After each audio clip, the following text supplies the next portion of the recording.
नमस्कार, मैं हूं आपका दोस्त के शंकर सौम्य और साथियों आप देख रहे हैं शब्दांकुर प्रकाशन।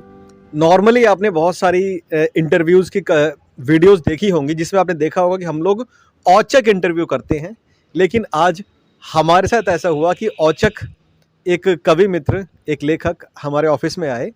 तो इस समय हम हैं शब्दांकुर प्रकाशन के दफ्तर की छत पर इसलिए आना पड़ा क्योंकि यहाँ पर एक तो बहुत अच्छी लाइटिंग, जो सूर्य देवता की लाइटिंग है वो बहुत बढ़िया है, और दूसरा प्राकृतिक एक छटा है। और इसी के साथ मैं आपको मिलवा रहा हूँ उनसे जिनसे हम आज बातचीत करने वाले हैं। वे एक लेखक हैं, एक साहित्यकार हैं, एक शिक्षक हैं और एक विधा है। वो विधा जिसको बोलते हैं नामाक्षर। जब वो कविता लिखते हैं, उस कविता के हर एक पंक्ति के पहले अक्षर को अगर मिला दिया जाए तो उससे एक सेंटेंस बन जाता है, एक वाक्य बन जाता है। ये अपने आप में एक बहुत ही विलक्षण चीज़ है जो बहुत कम देखने को मिलती है।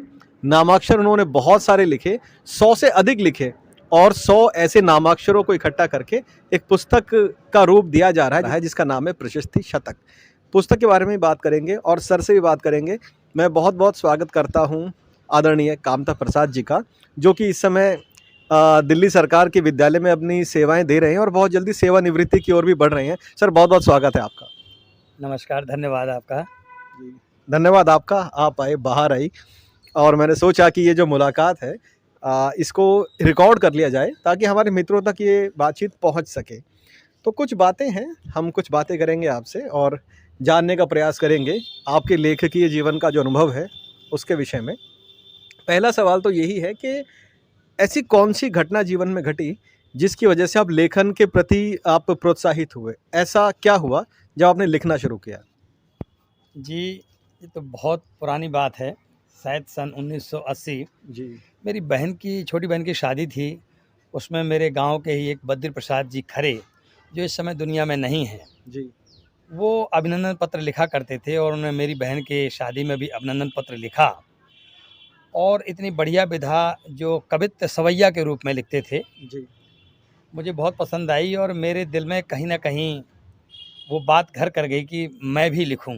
जी। और उनसे मैंने ये प्रेरणा पाई और मैंने भी एक छोटा सा अभिनंदन पत्र किसी की शादी के लिए लिखा, लेकिन मेरे पास उस समय इन सारी चीज़ों का अभाव था कि मैं उसको प्रिंट कर सकता या बड़े अच्छे कागज़ में वो कर सकता और फिर उनको सौंपता या फ्रेम करा के सौंपता। यूँ ही सादा कागज़ में लिख करके दे दिया, पढ़ के सुनाया, लेकिन उसी समय लाइट चली गई। जब तक जनरेटर स्टार्ट किया देर हो चुकी थी, फिर मैं उनको वैसे ही दे करके चला आया। तो मेरे जीवन की एक तरह से पहली एक सस्वर वाचन वाली कविता थी जो मैंने उनको भेंट की, लेकिन संयोग से वो ना तो मेरे पास है और उनके पास हो तो मुझे पता नहीं। जी। जी, तो बहुत बढ़िया जी। और फिर उसके बाद शुरू हुआ? नहीं, इससे पहले भी एक बार ऐसा किया कि मैं 8वीं क्लास में पढ़ता था, सन 78 की बात है, 1978। जी। जूनियर हाई स्कूल था, छोटा सा गांव, ग्रामगंज, जिला महोबा, उत्तर प्रदेश में। और हमारा स्कूल से बाहर, गांव से बाहर शिविर लगा, जिसमें सारे बच्चों को कहा गया भाई अपना अपना टेंट जो शिविर जो है वो लगाइएगा और हम निरीक्षण करेंगे।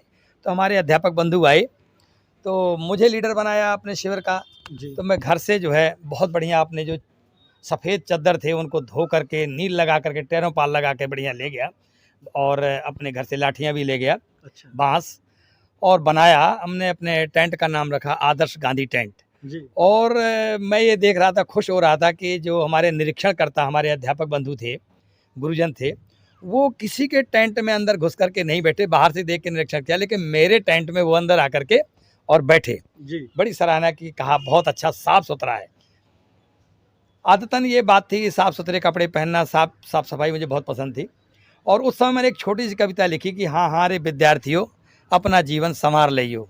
और सभी अध्यापकों के गुणों का बखान किया कि कौन से अध्यापक क्या पढ़ाते हैं। जी। तो उसको मैं अपने रिकॉर्ड में नहीं रख सका, बस यही शब्द याद है मुझे।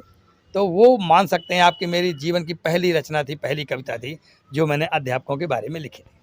पहली रचना थी और उसके बाद से लेखकीय जीवन की पारी शुरू हुई। तो इस पूरे लेखन यात्रा में वे कौन-कौन से साहित्यिक व्यक्तित्व हैं जिनसे आपको प्रेरणा मिलती है?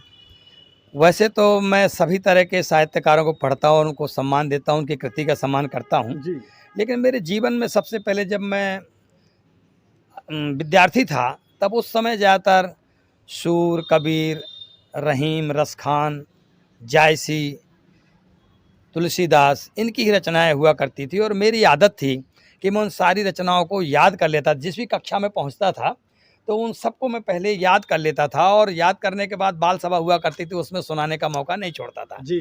तो शायद आज ये कवि बनने का मुझे लग रहा है वो बीजारोपण था कि जो कविताओं से लगाव था।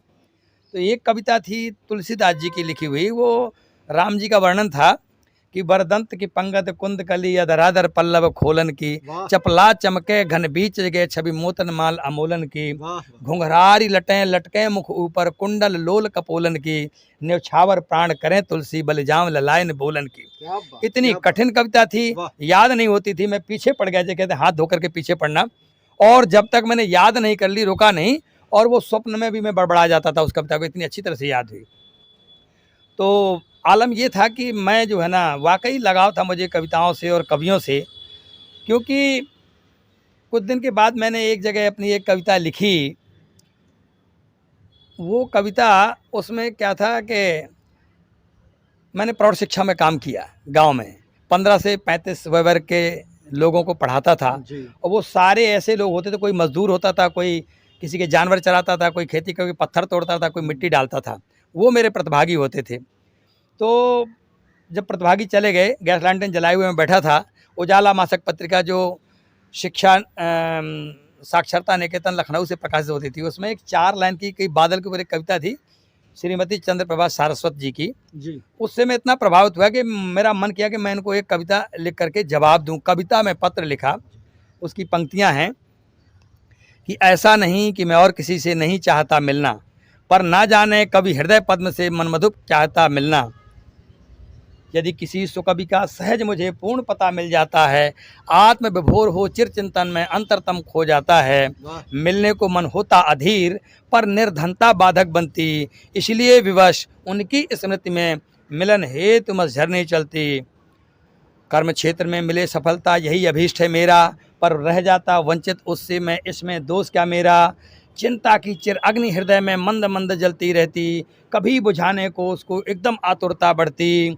हूँ एक सहारा निज कुल का, पर भाग्य नहीं मेरे जागे, दुविधा में मैं फंसा रहा है कर्ज फर्ज दोनों आगे। जीवन के यदि किसी मोड़ पर सुअवसर मिल जाएगा, तो अध्ययन और अध्यापन का प्रण पूरा हो जाएगा। वाह! बस यही कामना है और मैं सेवा कर राष्ट्र समर्पित हूँ, शिक्षा का सतदीप जलाकर अज्ञान तिमिर को मैं ढूँ, क्या बात! अज्ञान तिमिर को मैं ढूँ। क्या? ये उनको कविता लिखी, जैसा कि इसमें वर्णन था जी। कि मैं चाहता था कि उनसे मिलूं, लेकिन निर्धनता बाधक बनती, इसलिए विवश उनकी स्मृति में मिलन हेतु मत झरने चलती। क्या बात! मैं उस कविता को पोस्ट नहीं कर सके क्योंकि बड़ी हो गई, कागज़ पर लिखी थी। मैं हमेशा पोस्ट कार्ड लिखता था, गरीबी का आलम ये था, तो पोस्ट कार्ड से लंबी थी, अतः वो लिखी पड़ी रही है। और उसी दौरान 1 साल बाद मेरी नौकरी लग गई और मैंने वो पत्र यहीं से पोस्ट कर दिया दिल्ली से उनके लिए, Chandraprabha Saraswat, senior translator, translation bureau Delhi. लेकिन उनके दर्शन आज तक नहीं हो पाए। फिर एक बार क्या हुआ वाकया कि मैं मिस्टर रजनीकांत शुक्ला से देखा, उनकी फेसबुक में वो जुड़ी हुई थी। मैंने उनको फ़ोन किया कि भाई आप चंद्रप्रभा सारस्वत को जानते हैं? बोले जी। तो मैंने कहा उनका प्लीज़ फ़ोन नंबर दीजिए। फिर मैंने उनसे बात की, आजकल वो फरीदाबाद में रह रही हैं, साथ हरियाणा में। क्या बात है! तो उनके लिए ये कविता मैंने समर्पित की थी। तो उन्होंने लिखा था कि प्रसाद जी निराश मत होइए, ईश्वर ज़रूर आपकी सुनेंगे, मैं आपकी भावनाओं से अभिभूत हूँ। मैं बड़ा खुश हुआ और पत्र बहुत दिनों तक संभाल के रखा। क्या बात है! तो ये मेरी जो है शुरुआती चीज़ें थी कि जो मैं कविता की ओर अग्रसर हुआ और कविता मुझे इतनी प्रिय थी। तो चाहे रहीम हो, रसखान हो, जायसी हो, उनकी सारी की सारी पूरी कविताएँ याद कर लेता था। पहली क्लास में एक कविता थी, दिशाओं का ज्ञान।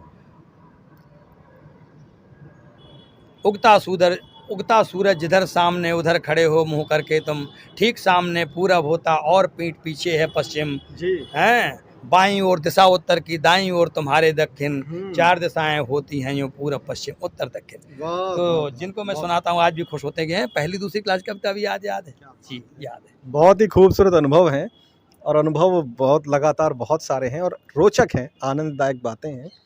इसी के दौरान कुछ ये बताइए कि क्या ऐसा कोई लेख या कोई कविता आप बता सकते हैं जिसको लिखने में आपको बहुत चुनौतीपूर्ण कुछ चुनौती का सामना करना पड़ा हो? जी, एक बार ऐसा हुआ वाक़या कि मैं हरिनगर के स्कूल में अध्यापक था।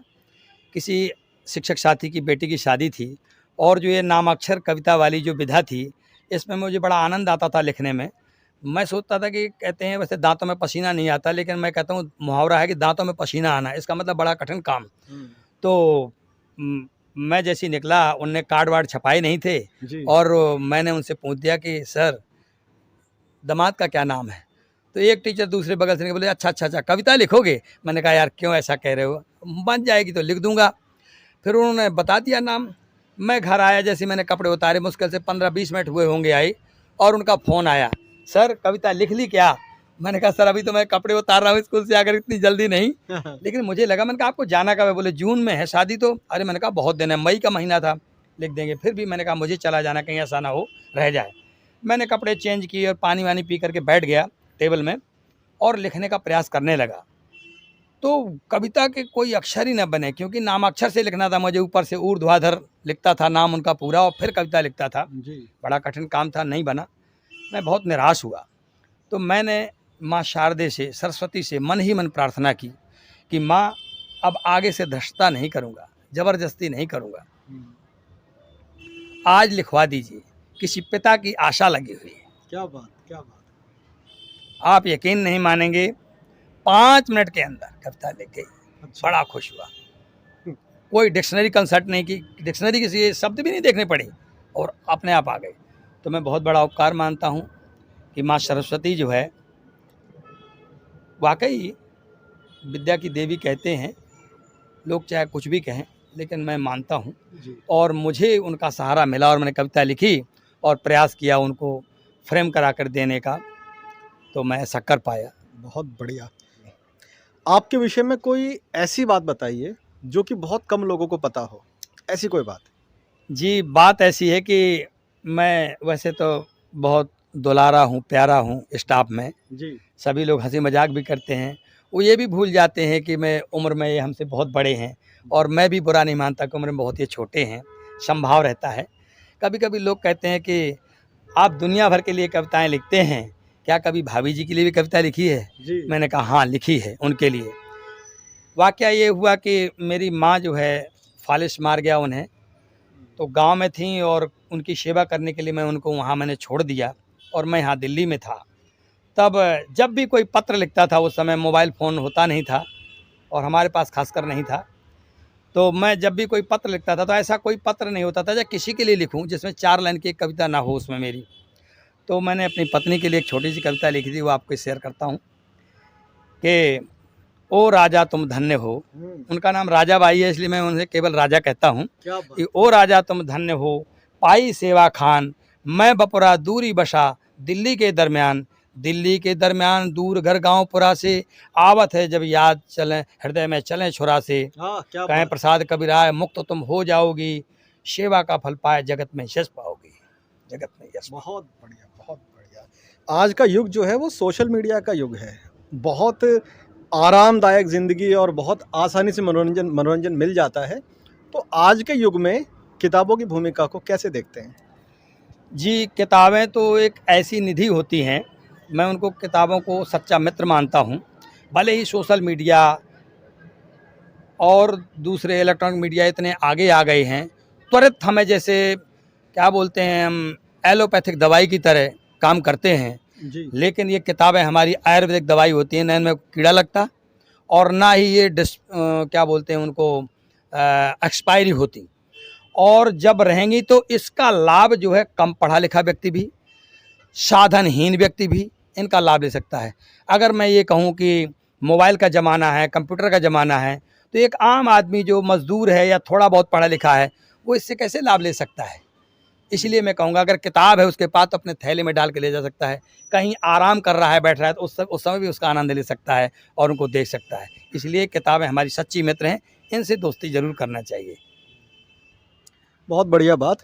अधिकतर कहा जाता है कि जो कवि होते हैं, लेखक होते हैं, चित्रकार होते हैं या किसी भी कला के जो पारखी होते हैं या कलाकार लोग होते हैं, वो आसानी से उनको स्ट्रेस नहीं होता, वो डिप्रेशन में नहीं जाते। तो जब आपको कभी स्ट्रेस होता है तो उसको मैनेज करने के लिए क्या करते हैं आप? बहुत अच्छा प्रश्न है आपका। ये स्ट्रेस सबको होता है, धनी, निर्धन, गरीब, अमीर, कम पढ़ा लिखा, बिल्कुल, ज़्यादा पढ़ा लिखा, सब सबको होते हैं। लेकिन कहते हैं कि स्ट्रेस को ख़त्म करने के लिए जिसके पास जो साधन संसाधन मौजूद होते हैं, वो अपनाता है। जी। मैंने बहुत सारे लोगों को देखा कि वो आत्महत्या कर लेते हैं, सड़क कुएँ में गिर जाते हैं, जहर खा लेते हैं, फांसी लगा लेते हैं। लेकिन मैं तो ये कहता हूँ ये सब गलत बात है। स्ट्रेस इनसे ख़त्म नहीं होता, ज़िंदगी ख़त्म हो जाती है और हमें ज़िंदगी ख़त्म करने का कोई अधिकार नहीं है। कोई अधिकार तो मैं जो है जो करता हूँ, आप जानना चाहते हैं, मैं या तो चाहे वो 12 बजे रात हो, 1 बजे रात हो, 2 बजे कोई हो, मैं लिखने के लिए बैठ जाता हूँ। अगर दिन में है तो मैं किसी मित्र के यहाँ चला जाता हूँ या उनको फ़ोन लगा लेता हूँ, जी। तो वहाँ जाकर के अपनी बातें शेयर करता हूँ, तो वो दुःख जो है बाँटने से मेरा आधा हो जाता है और मैं खुश हो जाता हूँ। धारा कहीं और को मुड़ जाती है, कहीं और को बहने लगती है। मैं फिर उस धारा में नहीं बहता हूँ जो धारा मुझे परेशान करती है। एक बात ये भी बताइए कि आज के युग में जो नए लेखक हैं, जो नवयुवक हैं, जिन्होंने नया लिखना शुरू किया है, उनको क्या संदेश देना चाहेंगे? उनको मेरा यही संदेश है कि लिखते रहें और स्वतंत्र लिखें, दबाव में ना लिखें। क्योंकि दबाव में अगर आप लिखेंगे तो कहीं न कहीं आपकी प्रतिभा का हनन होगा। आप जो चाह रहे हैं वो नहीं लिख पाएँगे। इसीलिए आप स्वतंत्र लिखें, लिखते रहें और लिख कर के केवल डायरियाँ ना भरें, उनको प्रिंट भी करवाएँ, चाहे वो पत्र-पत्रिकाओं में छपें, चाहे उन किताबों की शक्ल लें, तो तभी वो सार्थक है। अन्यथा डायरी तो पता नहीं हमारी आने वाली पीढ़ी, अरे ये तो पापा की है, दादा की डायरी है, पता नहीं क्या लिखा है, फेंको इसको कबाड़ी में, रद्दी में बेच दो, तो बिक जाएगी। लेकिन अगर वो किताब बनी है तो साधारणतः उस किताब को फेंकने की और रद्दी में बेचने की उनकी हिम्मत नहीं पड़ेगी। इसीलिए लिखते रहें और उनको प्रकाशित भी करवाते रहें। प्रकाशन मेन सोर्सेज़ हैं जी। लोगों तक पहुँचने का। इसलिए प्रकाशन का धन्यवाद जो हमें जी। लोगों तक पहुँचाता है। क्या बात है। तो दोस्तों, अभी हम बात कर रहे थे कामता प्रसाद जी से। बहुत सारे खट्टे-मीठे अनुभव, बहुत सारी जीवन की अच्छी बातें उन्होंने हमसे बाँटी, क्योंकि वीडियो जब हम बना रहे होते हैं तो समय सीमित होता है, तो इसलिए सीमित बातें ही कर पाए, क्योंकि समय की सीमा है। अगर आपको लगता है कि कोई और सवाल आपके हैं, आप पूछना चाहते हैं, तो कमेंट के माध्यम से अपने सवाल हम तक पहुंचा दीजिएगा। जुड़े रहिएगा इसी तरह से, मिलते रहेंगे आपसे, ये क्रम चलता रहेगा। अभी दीजिएगा इजाज़त, मिलेंगे अगली बार। नमस्कार, बहुत-बहुत धन्यवाद।